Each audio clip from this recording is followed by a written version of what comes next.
Statue of Liberty, and you're watching Let Freedom Ring.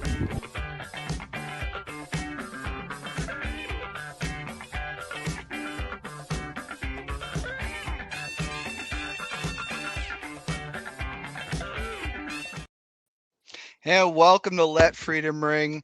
I hope everybody is out there enjoying this beautiful weather that we have. It's starting to kind of feel like spring, but we all know that that can flip on the turn of a dime in March and April. But my guest this week, Casey Nolan, Casey, Uncle Casey, as they like to call him. Welcome to the show. Thank you very Oh, much, Dan. I meant to hit this. There we go. I've But yeah, no, Casey, how you been? How are things going?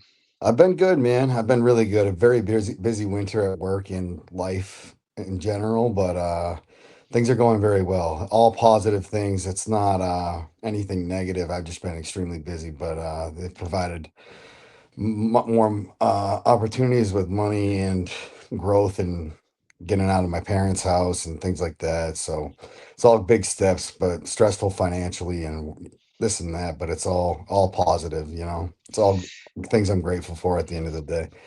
No, absolutely. I'll tell you, the one thing I miss about being a kid, never have to worry about finances, right? Like Yeah, someone else takes care of that, If I yeah. would have known then, Yeah, you for know. sure. I was back home after a bad break of a couple years ago, and I'd been there for a minute, and like you get used to not paying rent or paying $100 a week or something, and then all of a sudden it's like 18 or something like that. It's like holy shit. Yeah, that Like, the living costs. I mean, cost of living, yeah, houses, apartments, they're through the insane. roof. It's They're really through insane. the roof. And hopefully these politicians do something. But let's Yeah. get to know you a little bit. Where are you from? Where'd you grow up? I grew up in Newton, New Hampshire for the most part, like 80-90% of my life. Besides that, just like Kingston, which is a couple towns over. Um, so that was Sanborn High School. It's in like the corner of New Hampshire, touches Plastow, Merrimack, Amesbury, Haverhill. That little corner down there. Now, Kingston has, if I'm not mistaken, there's like a lake there, right? There's like a park. Yeah, Am I? yeah. Yeah. Kingston State Park. Okay.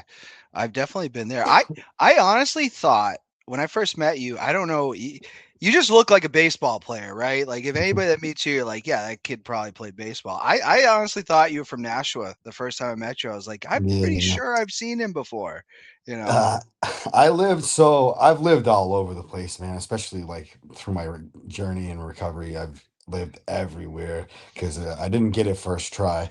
Um, but I lived in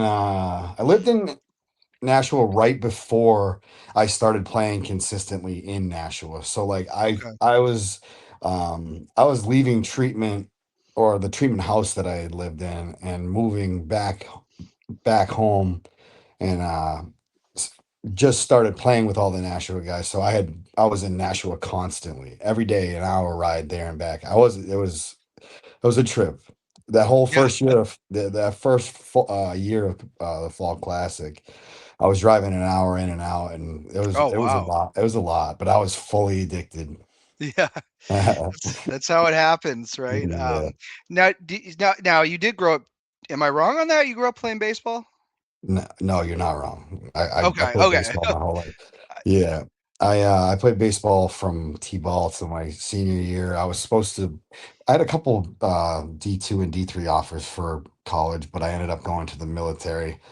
Oh, okay. I didn't know that. Which yeah, that didn't work out either, but shout out to my addiction. And but everything happens for a reason. I ended up right where I'm supposed to be. So either way, but yeah, I never ended up playing past the high school level. I loved baseball from a very young age. Very young. It's always been my favorite sport. For a little while, I was a little better, tiny bit better at football, but I always liked baseball better. And then baseball was just like always my thing. Now, would that be were you at Timberland High School or which high school? Sanborn High Sanborn has School. okay, so Yep, they have yep. a high school too. Okay, that's an Yes. area. That's an area Yeah. in New Hampshire. I just don't know that. Like I know it, Yeah. but I like Yeah. don't know it super well. Yeah, it's funny when like I talk to people from like the Nashua area about it. They're like, I have no idea. And it's funny because like it touches so many towns that people know, but like nobody. It was a great town to grow up in. Like Newton and Kingston are voted like in the top 20 towns in all of America to raise a child. Oh, So really? like yeah, it was. I had a my childhood was very safe. It was a great town. I couldn't say anything better about the town that I grew up in. And then Kingston kind of sucked. I mean, they were a little different. Newton was just like homely, like the cops would like everybody was friendly to each other. And then Kingston, they got a little bit more. They had their eye out for me, but which was my own doing. But They get a little um rowdy with that lake.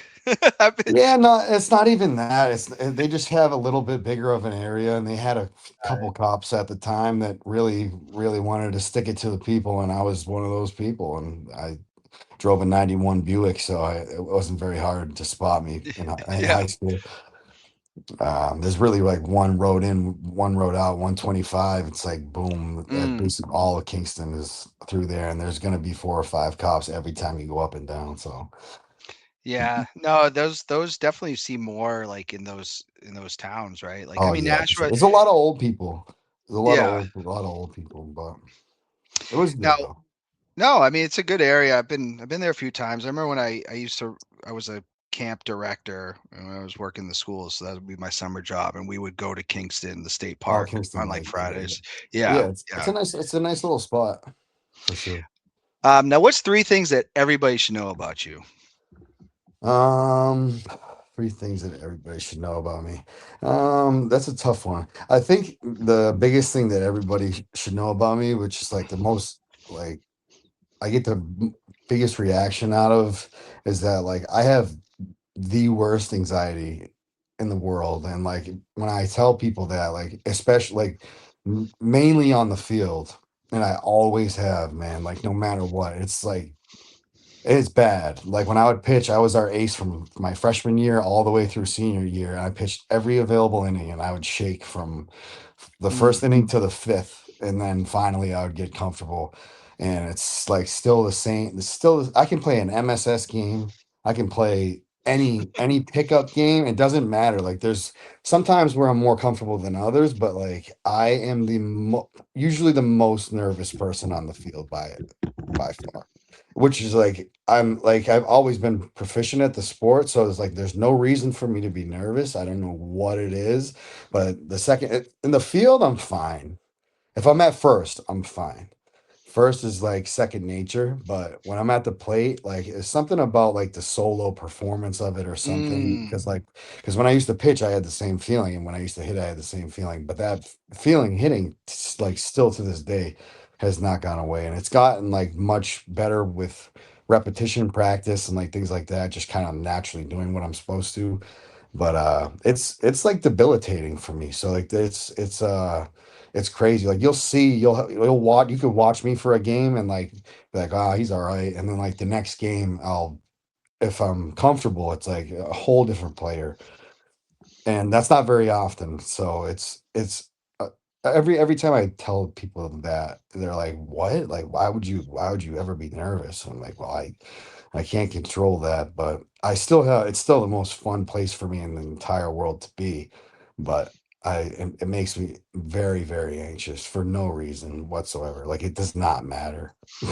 I mean, I understand that. Like that's just Yeah, how our brains work. I mean, full disclosure, I have had some anxiety issues myself. yeah, yeah, I started taking medication. I think it's helped, but there's still days, right? yeah, Like that it yeah, doesn't. We got stuff going on in the Sunday league that is stressing me out, and I'm losing my yeah, mind. yeah, And yeah, I totally get that. I totally get that. for sure. But other than that, But another one too is like kind of stems off of that, and like a lot of people, like especially when I first started playing, is like I am. A lot of people thought I was like super cocky, and I'm not at all. Like I just said, like I'm by far the most nervous person on the field. Like I know a lot of women from in the national leagues, this and that, that are chilling, straight chilling, hitting fucking doubles in the gap, and like I'm like over there like please hit a home run. And like I like hold myself to such a high standard. It's so bad. And like if I don't hit a home run, like I'm pissed. Like that's yeah, I'll hit the ball smoked between second and first and then be screaming at myself. Something I'm trying to work on for sure. But I'm definitely not uh cocky. I'm actually like a huge baby.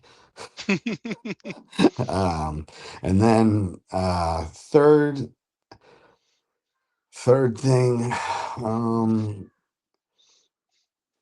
probably I don't know, that's a tough one. I don't know. Third thing I would say is that softball saved my life in a way. I'll explain. I'll get into that later. Yeah, no, absolutely. I mean, honestly, there's a lot of craziness in softball. It's not just Yeah. you, all of Oh us. no, I know. Yeah. Oh, I mean, 100%. I don't think I've Mm. known anybody like everybody's their toughest critics. And Oh at the yeah, end of the for day, sure. like I'll tell you this, what I've learned in my years of now wisdom in my 40s is that just nothing is that big of a deal. And Nothing matters. I'm the same way with you though. I gotta refocus my brain quite a bit. I mean, Hmm. I'm in recovery as well. This thing never stops. Yeah. Never stops. I'm going so I totally understand with you. It's what's the saying? It's progress, not perfection. Oh yeah, Right. 100%. But So, money question here. And we ask everybody, sticking with the theme of the show, let freedom ring. What does it mean to you to be an American? um, to me, to be an American means to like have the opportunity to obviously not have a dictator as a leader and be able to create your own future and things like that. And when I think of America, I think of like 2004 America, like 2001 America, like when we'd get attacked and every single person's flagpole had a American flag. Like when I think of America, I think of like that times, like early Red Sox. Like I feel like as a nation, we were a different nation back then. I feel like there was a lot. I think I was also very young, so Yeah. I could have just had no idea. But there also wasn't social media, and I don't think there was much hate. And I think no matter what, like at the end of the day, anybody wanted, Democrat or Republican, all they wanted was our troops to get home safe, this and that, and like that was the focus, and like I think that's the America that like I know and love, and I hope we get back to that point someday. But right now, I feel like we're a little divided, but I still, as an American, feel I'm like an '04 American.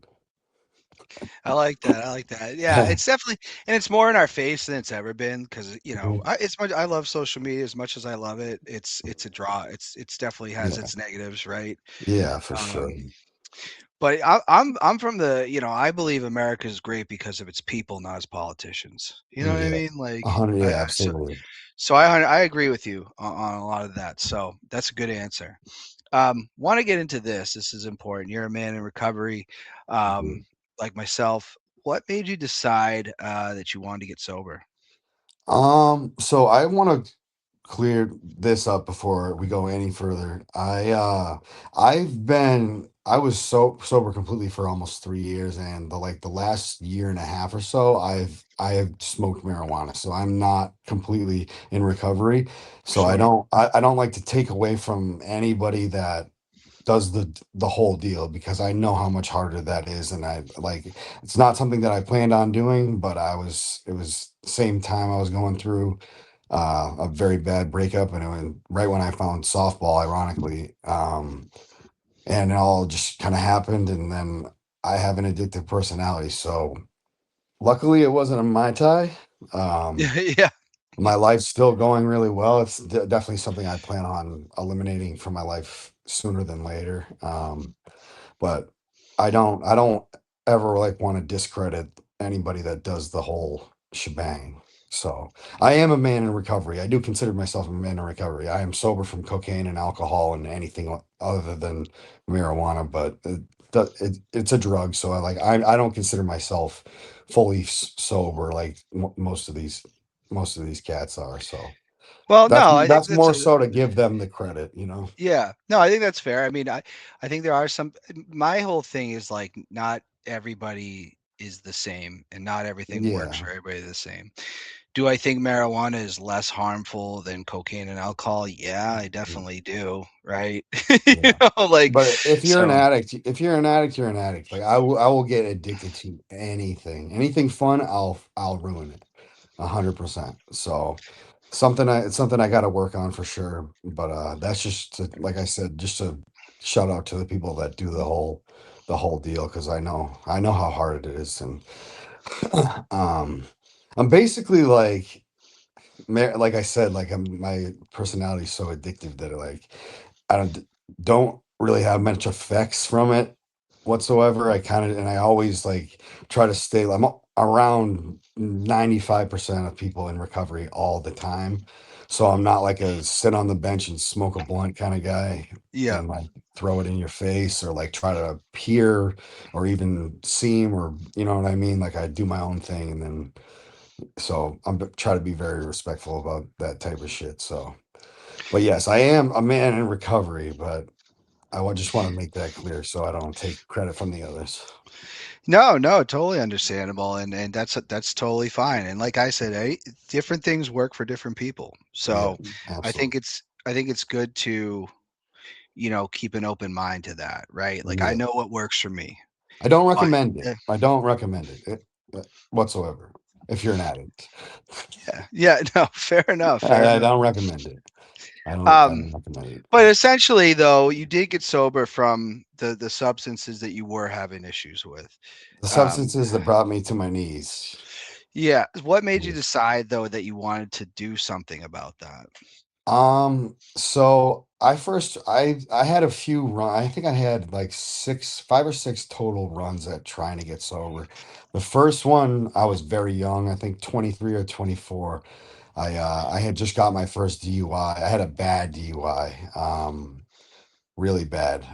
Engine came out of the car. I had my head through the windshield. Like I had no idea what was going on. I was in there trying to start the car, the engine was way over there. I'm just bleeding. A woman's like, "Are you okay?" I'm like, "Everything's fine." I'm like in a ditch, like trying to start my car, like, and then I just woke up, handcuffed to a hospital bed, and I knew deep down like there was obviously a problem at this point in my life. Like my close friends and my family had told me, like, "Yo, you gotta stop. Like, you gotta stop." And I'm not like I was never the type of drinker or partier that really like I'm sure I annoyed the shit out of some people, but like all the people that I love and all the people that I care about and cared about then are all still in my life. Like I didn't burn any bridges with the people that I love, anything like that. Like I, uh, I had a lot of fun and like I'm a very functioning alcoholic, which is like was the biggest problem for me.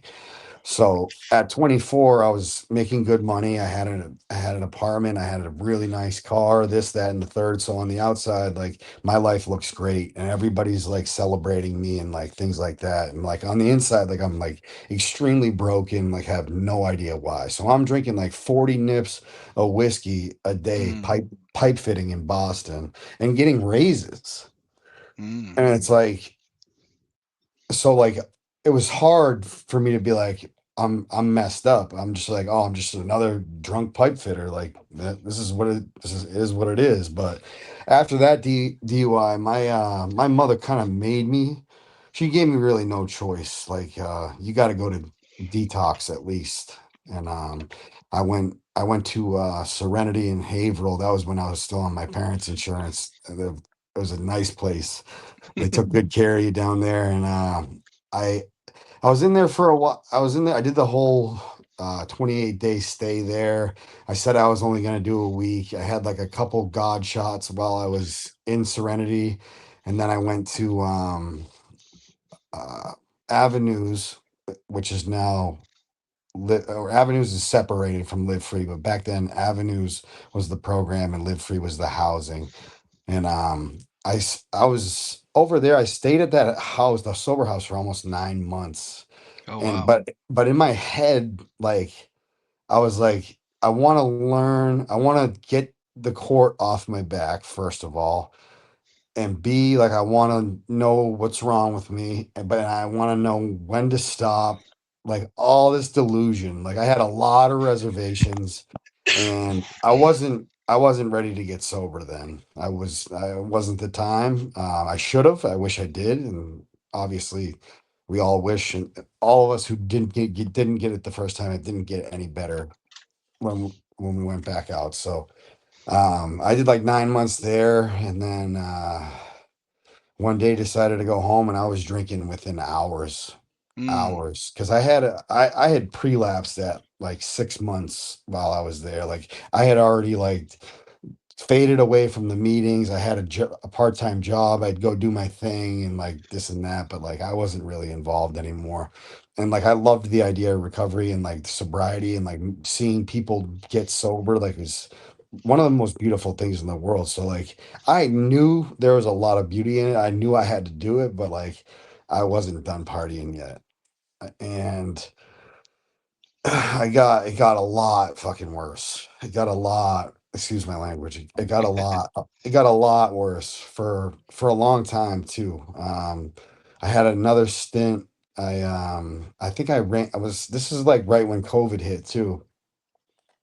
So I was getting a lot of free money and I was working under the table and I was living out in Syracuse at the time with my older sister, and my brother-in-law is a contractor, so I was working for him here and there when I wasn't too schmammered in the morning to make it in to cut some wood and play with saws. I called out. I'm sorry to Jake, by the way. I would call out all the time. I'm like every third day. I'm like, oh no, man, I'm sick. He was probably he knew the whole time, but I felt like shit doing it to him. But so I had a lot of free money and a lot of extra money. So and I had a lot of services that would whatever I needed at the time in New York. You could get alcohol and I could get whatever I wanted delivered right to the mailbox within like 20 minutes. And I had a lot of like I said, I had a lot of extra money and like we had a lot of free time out there. And like my family out there likes to party. They know how to shut it off though, you know? And like I always thought like we were all exactly the same until I stopped drinking. And then I watched them and I'm like, oh, like they are so much more responsible than I am. And I thought like we were all like on the same page with it, like all equally drinking and like this and that and the third. But anyway, I got real bad. I got really bad out there.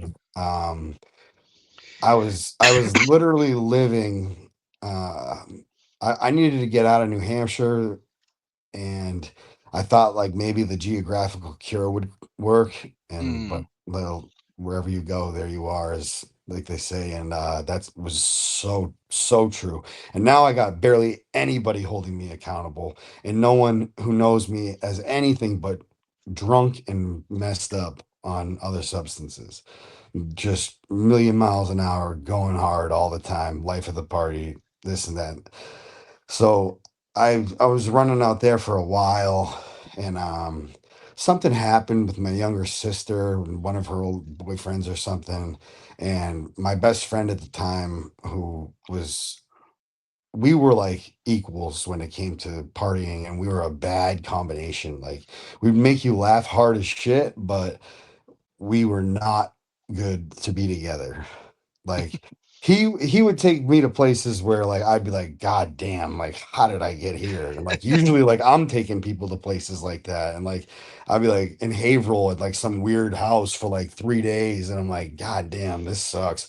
And so I came home. He drove all the way out to Syracuse and picked me up because I wanted to fight the boyfriend at the time because I was very protective of my sister, and he understood that also. And I was like, I need to go. I packed like a little bag, left most of my shit, planned on going back to New York, and came home. And he had an apartment at the time. We both had free money.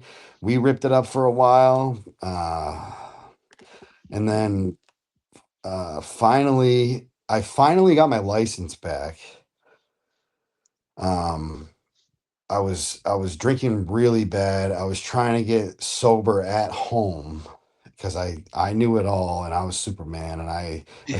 as long as I had something to not make me seize out, I was like, I can get sober at home. So what I would do is I would take the medication to not seize out from alcohol, and then a half hour later be like, fuck this. I'm going to get drunk anyway. So I would do that, and the combination of the two, like benzodiazepines and alcohol, triples the effects very, very, very quickly.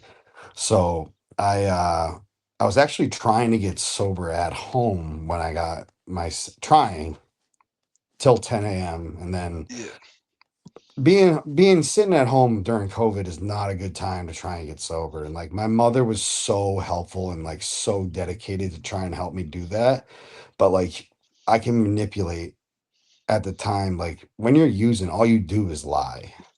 Your whole life is a lie for no reason. Like you'll be at Walmart grabbing paper towels and like be like, I'm bowling right now. Yeah. And it's like what the and then you like look at yourself like, why did I just lie about that? But I was just lying to myself constantly, like manipulating her. I remember I was to the point then, like I had no job. I was getting free money, so I didn't give a shit. I had no job whatsoever, no plans on getting one. I would pretend to like look for one. I would have every morning at like 4:30 a.m. I'd wake up soaked in sweat, Hmm. covered in sweat, shaking. I wake my mother up. My mother is an angel. Angel. This the shit that I put her through is like insane. Like nothing too crazy, but like very, very traumatic for her. I know that for a fact. She's told me. But I'd wake her up, shake her 5 a.m. like, hey, they're selling booze in like an hour. Like, we got to get ready to get in the car. Like, and she'd be like, no, I'm not getting up yet. And I would be like, no, no, you don't understand. Like, I'm shaking. You're taking me to the store. Like, I'd be mean. Like, I would be mean. And like, that's the most important person in my life by far at the time. And she still is. Um, and I was like, I didn't even notice it at whatsoever, like until I figured it out. So anyway, I was trying to get sober at home, driving. So I realized I was drunk, and then I was like, oh man, like I got stuff to do later. Like I'm gonna need some things to balance this out. So I drive down to Lawrence from Epping, and I'm halfway Oh. back. I'm halfway back, and I'm like, just got to get to the house, and everything's gonna balance out. It's gonna be good. I was like a quarter mile from the house, and somebody called that I was swerving in my lane in Fremont, and I got a second DUI. I refused the breathalyzer that time. It took me almost 3 years to get my license back the first time, mind you. After all the insanity, like getting an appointment with the DMV during COVID it took months just to get one little step. And I crashed on the Amesbury border. So I had to deal with Massachusetts during COVID and New Hampshire. Mm. All the regulations. They don't let you like play as one state anymore. There's laws against that now because people messed that up, and which I'm glad there is, because I mean, well, I shouldn't say it taught me anything because it didn't the first time. But so then I get my second DUI, and I'm like, all right, like I need help. Like Mm. I need fucking help, because like at this point I'm I'm literally like I said, like in the sweats, shaking every single night, like 26, 27 years old, like a regular at the Mai Tai bar with all like a dive bar, like all 60-year-old men. And like I don't see anything wrong with it at all. I'm like, and so I decided I needed help, and I was like trying to like prolong it a little bit. And I'm like, I'm at this point, I'm having my mom drop me off at Planet Fitness, pretending that I'm working out. I'll walk in the locker room, wait till she leaves, and in Raymond, it's 5 stores over and a left is the liquor store. Yep. For months, I'd have her drop me off there, go over there, grab a bunch of nips of whiskey, go chug a bunch of them, do a bunch of curls, and call her and be like, "Oh, my head's pounding. Can you pick me up?" And go back to the house with a bunch of booze. She'd have no idea. Just do it like dumb shit like that, like disrespectful, like little things. Like and she knows my mother and father are both alcoholics. They're both also, well, they're retired now, but they're both drug and alcohol counselors and Oh wow. met at an AA dance. Oh really? Wow. Yes, yeah. I Those was a dances little, are actually pretty fun. yeah, I Just was a little predisposed. Not to blame anyone, but it was definitely in my genes, and they told me that from sure. a young age, and I'm like, nah. So anyway, I went up to Antrim House, which is like deep up in Antrim, New Hampshire. I was up there for a month, and like mind, I had just come home really like from Syracuse, so like I'm going from like Southside Syracuse, New York to Antrim, New Hampshire, like totally the exact opposite. Like it was like culture shock. I'm like, where the fuck am I? And like for a while, I was like just doing the dance, and this is like the first time after that detox and that PHP, I went up to sobriety centers of New Hampshire, and that was like the first time I ever started taking sobriety serious. Um, I was into it for a while. I was house managing. I was like doing the whole thing, and again, I just lost. I don't know, lost it in the wind. I didn't wasn't interested in it anymore, and the owner of that place kicked me out, and literally within uh 10 minutes I was pounding Mike's Harders on the way home from Tilton to Epping. So I was drinking then again, and for a while, for like another 6 months or so, and then it was like this was like real bad. I'm talking like full blown alcoholic at like 27 years old, like doing not like laying in my bed, cans everywhere, no sheets on my bed, like disgusting, like sad, very sad. Beating the shit out of myself every day. That was like my thing. I would get drunk and like get mad, and then I would not put holes in the wall. I would literally beat myself to a pulp, like bad, over and over again. And like my mother had to see that. She said like she's been through cancer, this, that, and the third, and she said seeing that was like by far the worst thing she's ever seen. So I was like, oh fuck. And I went to Farnham for a 7-day detox, and I was pounding Mike's Harders on the way there. I'm like, pull around back, throwing up everywhere around the dumpster, this and that. And like they called security. They thought I was like trying to rob the shed or something like that. I'm like, no, like I'm here to get well. And like they're like, have you drank? I'm like, nope. And they're like, okay. And then like they go through it and like do the test, and like they're like, wow, you have drank. And I'm like, yeah, I'm good though. Like they're like, what? And I I was I was in there, and at that point, I don't know what it was. I just like knew it was over. Like I knew there was a lot of work to be put in, but I knew like it was time. So I and at this point, like I was sober for a while up in Laconia and Tilton. So I was like in a workout routine, this and that. So like I went to Mike McCormick. He Oh, I was know Mike. yeah, great Good guy, guy. very good guy. He's a sweetheart. So I sit and talk to him, and we have a mutual friend that I grew up with, and we are talking about that, shooting the shit. And I'm like, yo, Mike, I need my phone first day, and I need a gym membership for free. And he's like, you got to go to Nashua. I'm like, all right, sign and seal it. Let's go. I was like, send me to Nashua.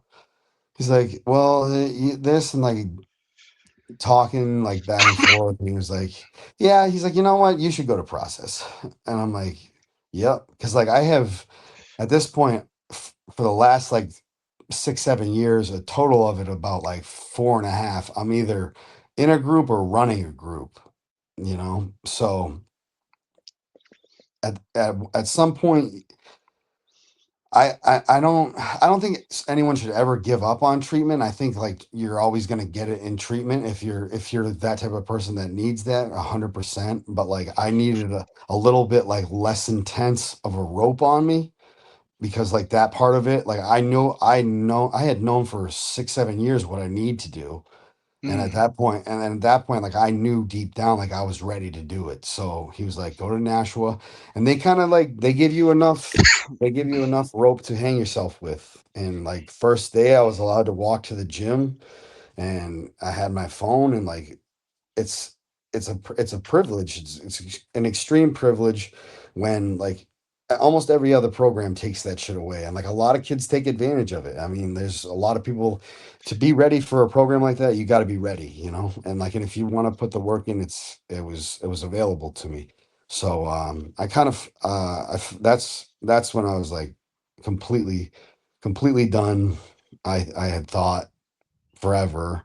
Um, I stayed sober for about 2 years, almost 2 years, and then I on July 4th of like 4 years, almost 4 years ago, I I disappeared from my girlfriend at the time's house and drank two twisted teas and came back. So I broke that one, and that's the only two I had on that run. That's my last two drinks ever.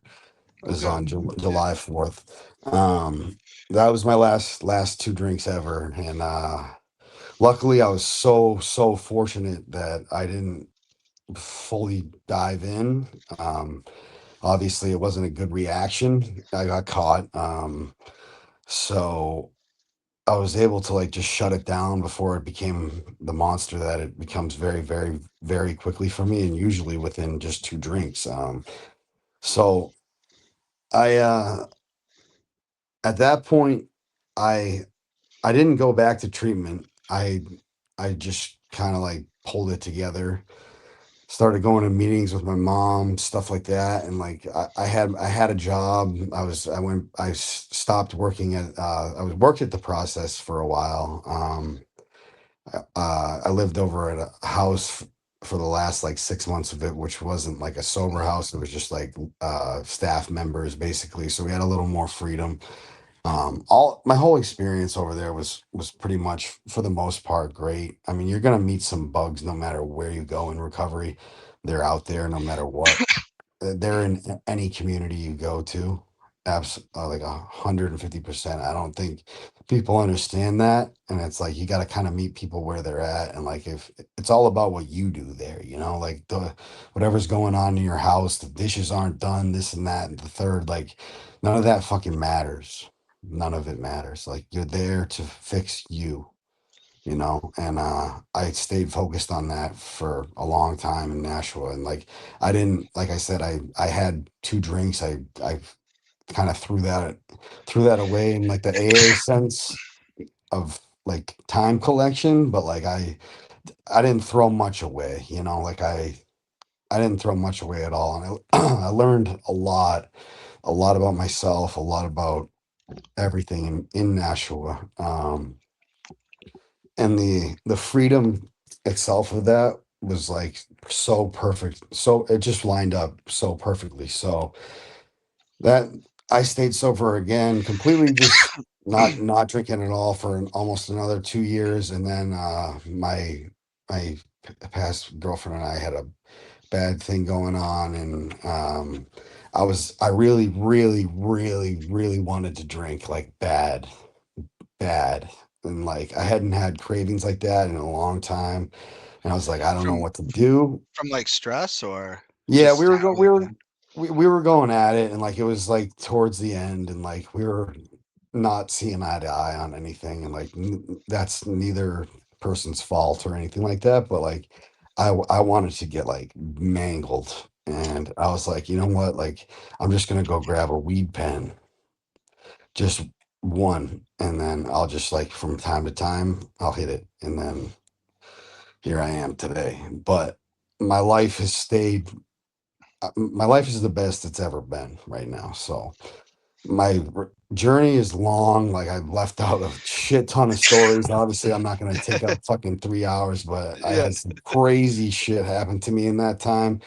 But I learned a lot from guys like J Mac and the people over there, and he was very helpful to me out there. He always took care of me, and they kind of allowed me to like they recognized that I was like very involved. They said like within a week, like you're gonna work here, and like I was allowed to work there. uh, I forget when, but the day I was in there, and I enjoyed my time there a lot. I would probably work in recovery forever if the pay rate was the same. Yeah, that's probably like the biggest issue. I can definitely relate to a lot of that. I know that feeling of, I'd one time we were driving to Cooperstown. We left at like 6 in the morning or something like that, and I walked into the store to get booze, right? Yeah, So I'm not sick, yeah, and they're like, we don't sell yet. So on the whole yeah, ride to Cooperstown, I'm just detoxing, yeah. and New then it was York's like like, 9. yeah, so I'm trying, we're stopping, no convenience stores, and like I literally remember we finally got to the house and someone had like a bottle of vodka and I just grabbed it and started chugging it Oh and yeah. I was like, all right. And that's the Oof. scariest. That's like Yeah, looking back on so much of it, yeah. it terrifies me now. It's But when you're bad. going through it, it's like you're just trying to survive, and that detoxing yourself and the dangers of that. I never knew Yeah. that. Oh Never yeah. knew that. No, no. Um, It's but awful, man. It's awful. Booze is it's awful. yeah, and it's a tough thing, right? Because for alcoholics like ourselves, it's everywhere. Oh It's yes. everywhere you go. I mean, I Oh could go to the yeah. store across the street, I go to this restaurant, I go to the baseball game. So it's not easy, but I'm glad you're doing well. I'm glad you're here, Yeah. and you know Glad to be here. absolutely. Well, I want to get into the fan questions too, because we got about 19 minutes left. All right. You had a lot of fan questions, All so right. I want Let's to look. make sure that we Let's get rip these them because up. you're a very popular guy here. So, um, first question from Pat Conley: what inspires you most in life, and why? I think he said who. Do you say who? Oh, who has Yeah, I inspired think he you the said who. most in life, and why? You know the questions better than me. Nah, nah, I don't. I just remember Yeah, that one. So yeah, I kind of have two answers for that one. So growing up, my papa was always my role model. I think he lived till I was like about 10, but he wore the number 9 in baseball, and like that's why I wear the number 9. He uh he was just like the best guy. And so like for the beginning of my life, he I would definitely say that and he still is like everything that I remember of him was I still model myself after, but he's like just a very selfless, very caring, uh like sweet individual. He just like my nana would just like give him hell, and he'd just like, okay, okay. Like he'd sit at the mall and play a little Sudoku puzzle for hours. She'd be in Macy's, J.C. Penney, running up the cards, all his money too. yeah, And he'd just be like this chilling, and like whenever she was done, she was done. And like he just like was so just like he didn't care. He just didn't, not in like a lackadaisical way. Like he just like whatever anybody wanted to do, he was just like happy to be a part of it. And he was very, very, very smart. He was a physicist. He oh like wow, taught English to students in China, and he was a part of the coast. Not yeah, he was in the Coast Guard. So he was a great guy, very, very cool guy. And he used to always tell me because like I had a story where I was batting 1,000 for like 8 games in my fourth grade season, and my coach decided to print it out, and I didn't know I was batting 1,000, so I went through 8 games, and I brought that thing to school the next day, showing everybody. I didn't get a hit for the whole rest of the season, oh no, and I and I was telling my papa about it, and he was like, Casey, like if you're good, like the people will tell you, and he always just like always had good quotes like that. Like he did like all a bunch of cool shit, marathon running, luge, this, that, and the third. But anyway, other than that, my brother's probably my is still like my main life role model. He He's 10 years older than I am, or 10 and a Oh, half, or something like that. So like from my father's first marriage. That's why I'm always back and forth to Syracuse, because oh, okay. my older brother and sister and my nieces and nephews all live out there. So I'd move out there for a year, come back and forth, back and forth, back and forth. So, but anyway, my brother, he was he's like very similar to me. He like loves partying, loves having a good time, like loves we're always like the loudest, like always most he's the most charismatic, like always giving people shit, like giving people shit, like off his back, like Yeah. great person. And he grew up in Syracuse his whole life, and like my dad came up here to get sober when my brother was young, and like so he he was not doing like too hot towards like the end of high school, like kind of like just like messy ass room, kind of like punk kid, like he was like doing this and that and like getting in trouble. And then when the Twin Towers went down, he joined the army like the next day. And he he wanted to be infantry, and my dad was like, dude, like everybody in the world is gonna fight right now, so why don't you get a trade? So he listened anyway. So he went and served in Iraq, Fallujah, this and that, and this was when like you wouldn't know if somebody like got blown up for weeks. Like it's not like today where you'd find out quickly. Like you'd probably find out back then, like in a letter for weeks. So like Mm. it was a stressful time for me. But anyway, he came back and like turned his whole shit around, like completely. He still dabbles and like does his thing, but like he's slowed down a lot. And like he's another one who like no matter what, like Monday he was all business. And like I just never had that. Like I would go to work, but I would be drunk as shit.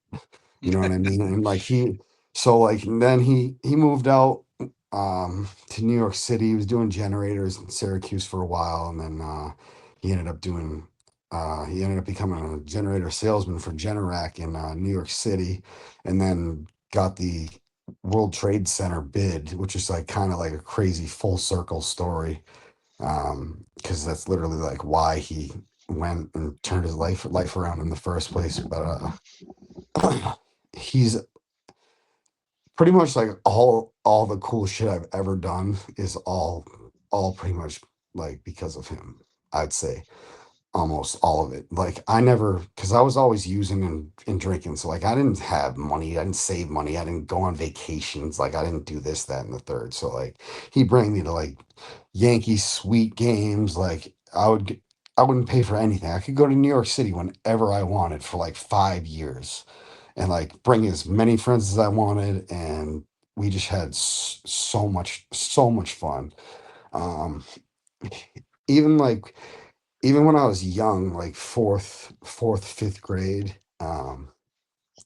he was just back from Afghanistan, like not making like crazy money or anything at all. Like, and he would meet my dad, like he would come 4 hours this way, pick me up, and he'd take me to go like do a bunch of cool shit.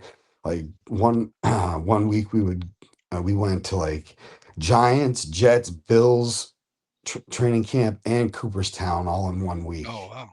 And Yeah. he's like, and like now that I look at it, like back then I'm like, oh, my older brother's the shit. But now that I look at it, like my brother was a kid, Yeah. and we we just had like the best times. And Nice. I've always looked up to him in like many ways. He's doing very well. Good, good. We'll try to get through these two. And Yeah, then yeah. so Kevin Gibson, this is a little controversial. He says, was the Rise Above team we played on a little, oh my God, a little bit too stacked for the NH Core tournament at Memorial Field in Concord? There's a lot of controversy about that tournament because the size of the fields are different. This Do was you he's recall? talking about like 2 years ago. Okay. And like Yeah, because Kevin moved. Yeah. we had a really good team. We always bring a really good team. Like yeah, I mean like on paper, I mean I guess it depends on who you ask, Kev. It was a great time. I have fun at Somewhere. that tournament. I will say I Yeah. think the finals should be on a different field, Yeah. but I mean it's, it you know is who. what it is. But I remember everybody was giving the whoever runs the tournament, real nice guy, and I said, let Jonathan Gerson. he's got to make a decision, and people got to live with the decision. Yeah. Um, Jacob Howard had two questions. Mhm. First one is, when did you get serious about softball? How has softball helped in your life, and what keeps you sober today, and what does that look like? So in my this is NH Core 2 years ago. I was playing, and that was like right after that recent breakup had just happened, and I was actually playing in I think it was the championship or semifinals, and Jasmine was actually started talking shit to me on first base because Like I kidding or real? no, for real. Oh, she was completely for real. And Yeah. I think Lushy like dropped the pop up or something, and the ump didn't call it, so we turned two or something. And she was like saying that was dirty. I'm like, the ump doesn't call it, bro. That's smart. And like we just started like jawing back and forth. And like one of the next innings, I was like, yo, do you guys like play this anywhere else? And she's like, fuck yeah, we do. And like Yeah. told me about like the Pinnacle League. And I started playing Pinnacle on this was Will Swanson's team on the time at the time, and he let me hop on. It was like a few games in, so I was playing with like Will, Chad, Aaron, all them guys, and right away like addicted, fully addicted because I didn't know it was just NH Core for me once a year. Hmm. I didn't know any. I didn't know that like this much softball existed. I knew that like there was church leagues, this that, but like I didn't know softball was the way it is.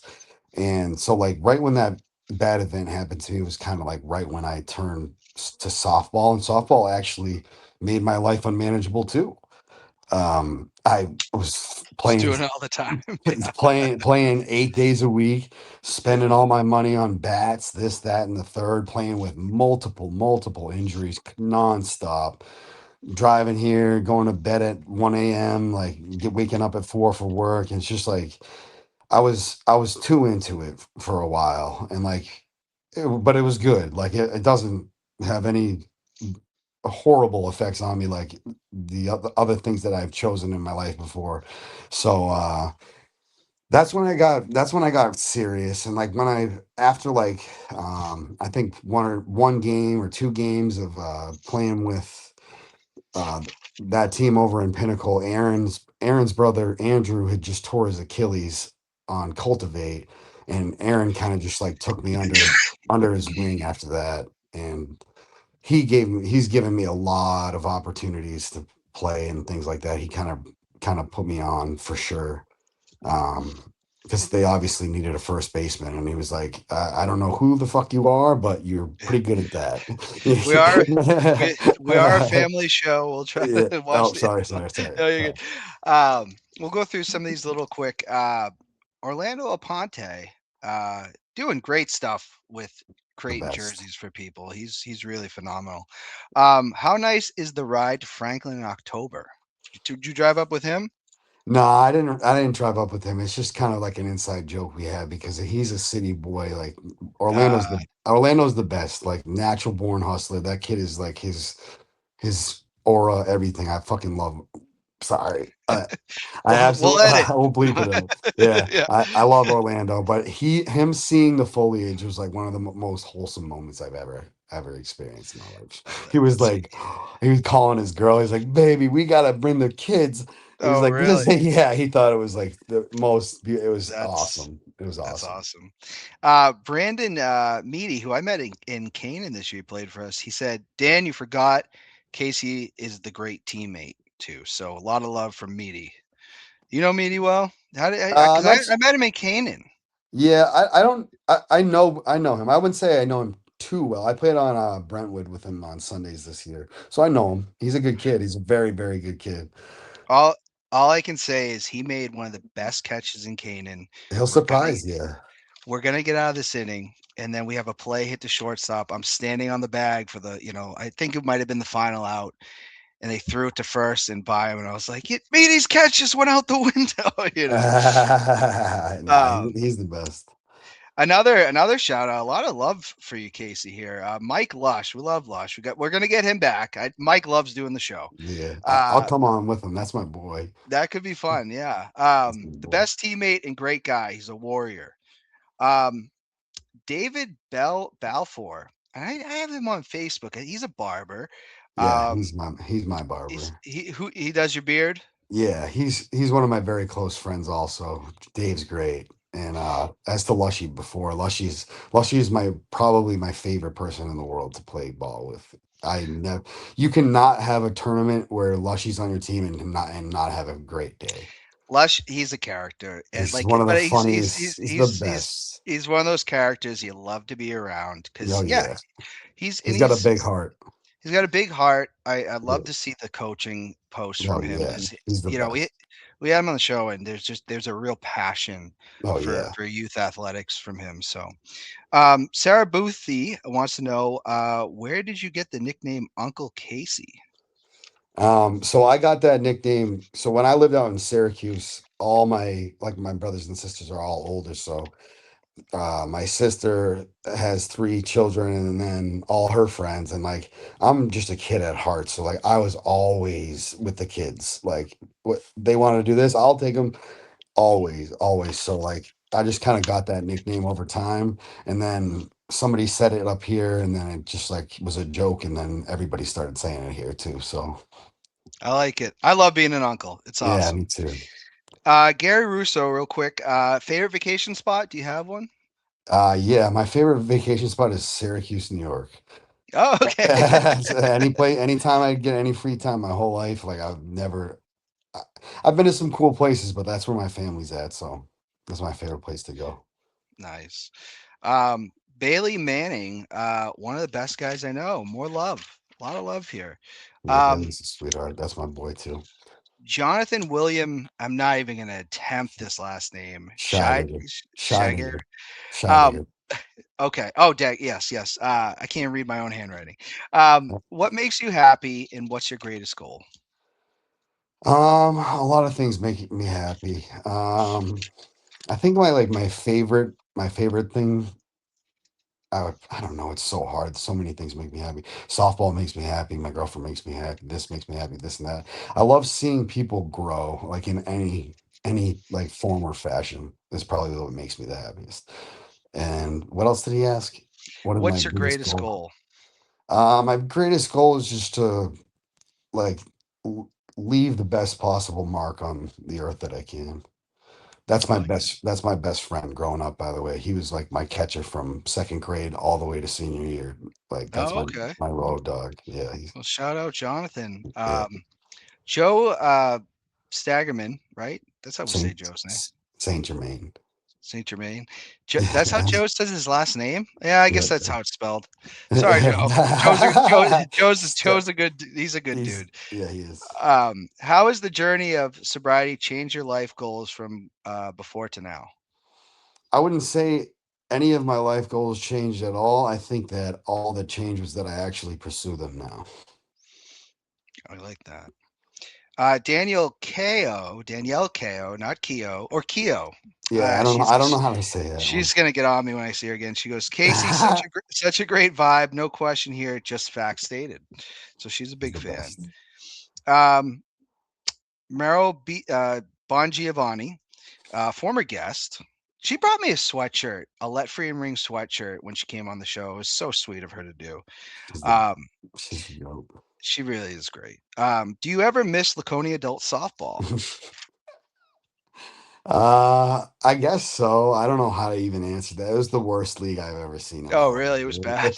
Well, I mean, it was like we were in a lower division, and me and Devin played for like the Dunkin' Donuts team, like the literal Dunkin' Donuts team, and it was our team was real bad, but we had some fun nights out there. So I guess like yeah, all in all, I miss it. I mean, I'd go 1 for 10 with a 400-foot home run.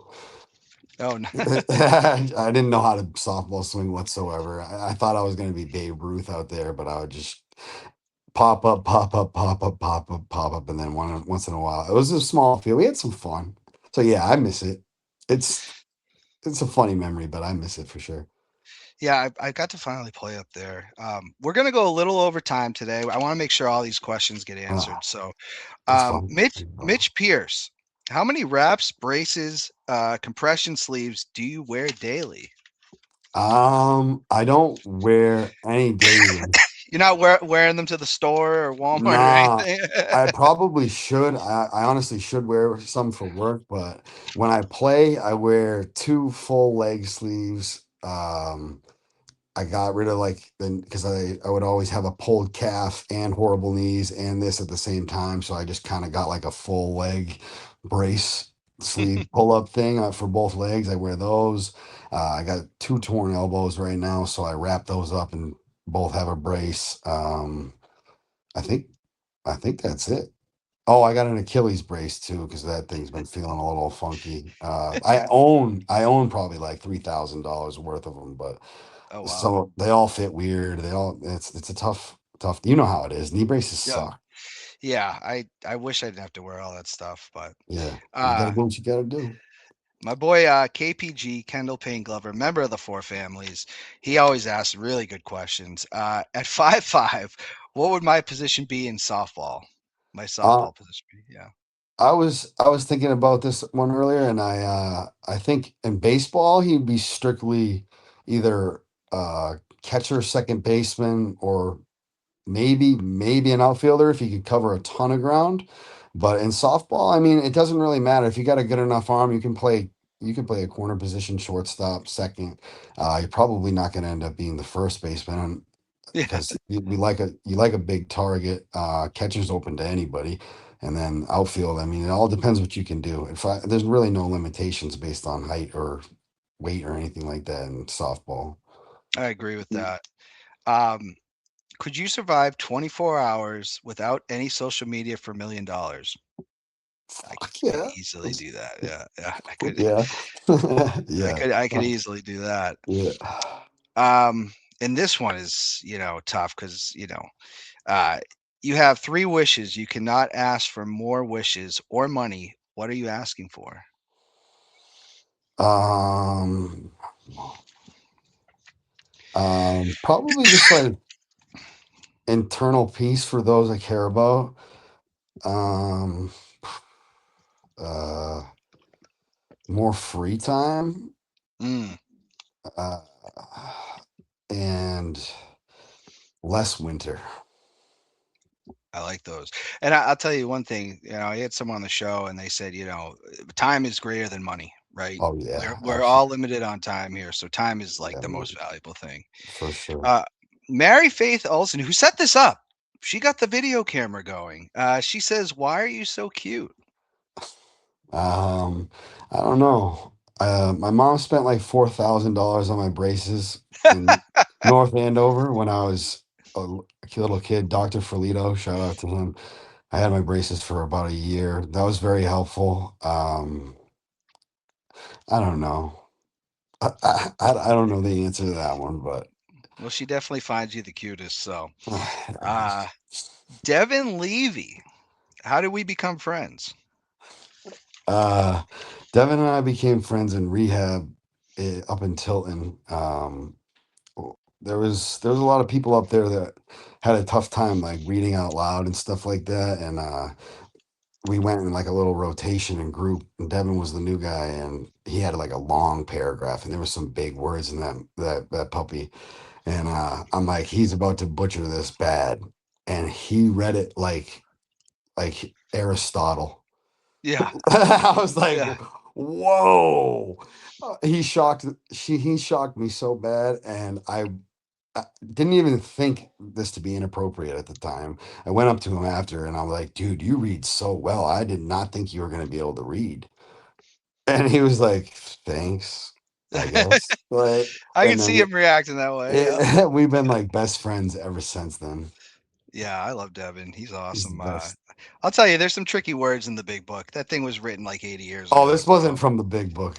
oh no. Nah, but it was a tough paragraph for sure. We got last week's guest, the new vice president of Nashua Sunday Co-ed, the Rye guy Ryan McMahon. And this is a tough one. There may be hurt feelings out there, so be careful. Who is the Yeah. most underrated softball player that you think should get more recognition? So I think last year I would say Justy, and then but he's this year he's all over the map. Everybody knows him now. And he's Di just that. Fiore, first Yeah. guest in the rebrand of Let Freedom Ring. Yeah, I think he's established himself now. So I'm gonna go. This might be a little biased, but I'm gonna go with Devin. I think overall, like he struggles with nerves like I do, and when he's comfortable, he's an extremely good player, and it's just his bat that he gets nervous, and like in the field, that kid he'll run through a fence, dive, any on any opportunity he gets. Like, he's going as hard as he can, and not just that, the teammate factor with him is substantial. He'll play any position. He just wants to be there. Like, he don't he's very selfless. Devin was a guy who, and I want to say he plays a phenomenal outfield, and Yeah. he's got a good bat. When we were drafting the Fall Classic, you were there, Yeah. and me and Melissa were drafting, and she wanted him at a spot that I wasn't sure on, and she was right. He was worth that high of a pick. Did you tell her? Oh, okay. So He's a maybe she, freak. He's a yeah, free shortstop too, dude. yeah. He's good. So he went pretty high in that draft, and it was deserved. Last question: would you rather be an all-star on a bad team or the worst player on a good team? So that question's tough for me, and it depends what kind of like league or what's going on here. I think I'm kind of past the point of like only caring about winning. I don't ever want to be the all-star on a team, but I'm never gonna like it's not worth it to me to even go win worlds if I'm a bench guy. Mm, yeah, Like, that's cool. That's very cool, and that costs a lot of money to sit the bench all season. You know what I mean? Like, if I'm a role player, this and that, like, that would be cool. I'd have no problem with that. Like, but that wouldn't be my first choice. I think like I don't want to be the all-star either, but I would rather be on a team that like does decent throughout the year. There's guys that you can teach things to, there's guys that you can learn things from, and you guys have fun together. Like that, like if I was in high school, I'm trying to win the ship no matter what. But nowadays, like, life ain't that serious, and I don't want to be the all-star. So I can't really answer that either side, but I don't want to be like the Babe Ruth of the team. I want to be on a team where everybody gets along. I like being run of the mill, like the middle. That's where I'm most comfortable. But I don't want to be the all-star on the worst team either at all. So yeah. that was a tough one, Rye. I love you, by the way. That's a tough one. Um, I don't know. I don't think I can choose either one. I don't care enough about winning anymore. I'd rather, if I'm having fun on either one, I'll go on that one.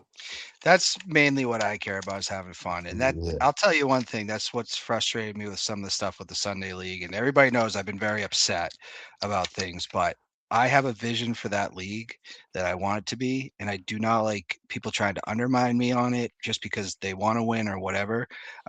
We want to do the best for everybody. And I want from the top team to the bottom team to leave there having a good time. Yeah, So absolutely. this may be the most important in nicest comment that was not public. This was sent to me directly, Oh shoot. and it says, "I love him, and I'll forever be proud to be Casey Nolan's little sister, Catherine Nolan." She sent that to me. I said, "Of course, let's get it on the show. That's a beautiful thing to say." Oh, yeah, of course she did. Oh, that's awesome. Yeah. So Nah, she's the best. We're like polar opposites. That's actually kind of crazy. Like, she's never been in trouble. She's never ever like done anything wrong. Like last week, she's taking her bunny to the emergency room in Boston. Like, she's like that. Like, loves animals. Like, saves animals. She's never been arrested, but we've always clicked. Like since like fourth grade, she like would be wearing my like hand-me-down Mike Vick jerseys, and like Oh, she'd hold the tackling dummy. I'd be full pads. I'd sprint across the whole lawn, lay her out over and over, and she'd just do it. She like wanted a bald fade. My mom wouldn't let her, but she would. She's like the coolest, the best little sister I could ever ask for. I love that. That was very sweet. I'm glad that we made sure we got that on the show for us. So, but Casey, this has been an absolute blast. I really appreciate you coming on. Um, I think I'll probably see you this weekend at indoor, so that should be fun. But Yes, I hope you had a good time coming on. I did. I had a blast, Dan. Thank you so much for having me. Yeah, absolutely. Well, everybody out there, have a wonderful week, and hopefully the weather keeps getting better and continue to let freedom ring. Yes, sir.